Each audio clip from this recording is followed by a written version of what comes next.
போட்டு உட்கார்ந்திருக்க? கடன் தலைக்கு மேல ஏறி போச்சுடா. எவ்வளவு இருக்கு? 2 லட்சம். 2 லட்சமா? ஆமாண்டா. போன வருஷம் ஃப்ரிட்ஜ் வாங்க 10,000 ரூபாய் கடன் வாங்கினேன். சரி. அதை அடைக்க வார வெட்டி போட்டேன். அதை வாரம் அடைக்க முடியாம 20,000 ரூபாய் கடன் வாங்கினேன். இப்போ 3 கடன் ஆகி போச்சு. சரி 3ஐயும் மொத்தமா அடைச்சுக்கலான்னு 50,000 ரூபாய்க்கு லோனை போட்டேன். அடைச்சியா? அடைச்சேன்.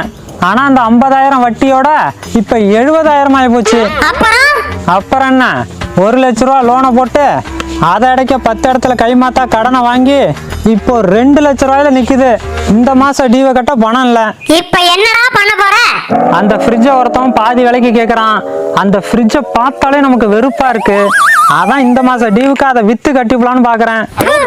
அதுக்கேண்டா ஃப்ரிட்ஜ் வாங்குன? 10 நாளைக்கு வேலைக்கு போயிருந்தா கடனே இல்லாம வாங்கிக்கலாம்ல. அந்த அறிவு இப்பதானே வருது.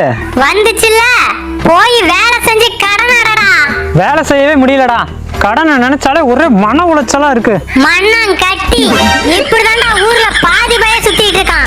லோனு வேணுமானா அவங்க தான் கேக்குறாங்க. நாங்க என்ன பண்றது? உனக்கு எங்கடா போச்சு புத்தி? புத்தி இருக்குடா. இன்னும் ஒரே மாசத்துல 2 லட்ச ரூபா கடனை அடைச்சு காட்டுறேன்டா.